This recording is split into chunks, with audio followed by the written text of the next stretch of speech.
మండలం బోరంచకు చెందిన ఇసాక్ తనకున్న ఎకర పొలంలో కూరగాయలు పండిస్తూ ఆదర్శంగా నిలుస్తున్నాడు. డిగ్రీ వరకు చదివినప్పటికీ ఉపాధి అవకాశం లేక కూరగాయలు పండిస్తున్నాడు. ఎకరం భూమిలో మొదట మొక్కజొన్న వేశాడు. మొక్కజొన్న పైన తీగజాతి కాకరకాయ, వంకాయ సాగు చేస్తున్నాడు. మరోపక్క అంతర పంటలాగా బెండకాయ, వాటి నీటిన టమాటా పండిస్తూ అబ్బురపరుస్తున్నాడు. ఇలా పలు రకాల పంటలు వేసి ఇసాక్ ఔరా అనిపిస్తున్నాడు. నా పేరు ఇసాక్, మా గ్రామం బుర్రంచ.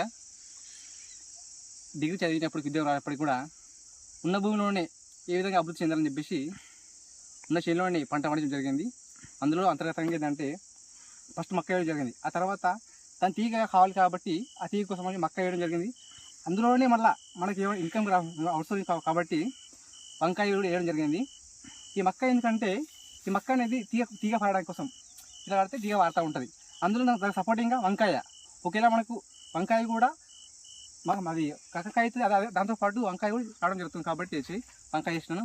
దాంతో సైడ్లకు బెండకాయ వేసిన. ఆ బెండకాయ కింద కూడా టమాటా వేయడం జరిగింది. ఎందుకంటే ఈ సమ్మర్లో టమాటాని పండించే చాలా కష్టం కాబట్టి టమాటా ఎందుకు వేసిన అంటే ఈ నీడ కోసం టమాటా పండుతుంది. ఇది లేకుంటే టమాటా కాదు కాబట్టి అని చెప్పి టమాటా వేయడం జరిగింది. అదేవిధంగా టమాటా ఈ సమ్మర్లో రేట్ అవ్వాలని ఆశిస్తూ ఉన్నాను. అందుకే వంకాయ అయితే అసలు దానికి దిగుబడి కూడా రావడం లేదు. ఎందుకంటే అసలు రేట్ లేదు. 5 రూపాయల కిలో, 10 రూపాయల కిలో మార్కెట్లో అవుతుంది కాబట్టి తెంపిన కూలి కూడా రావడం లేదు. అదేవిధంగా కాకరకాయ 25 నుంచి 30 దాకా అవుతుంది కాబట్టి ఒక వరకు దాని దగ్గర రావడం జరిగింది.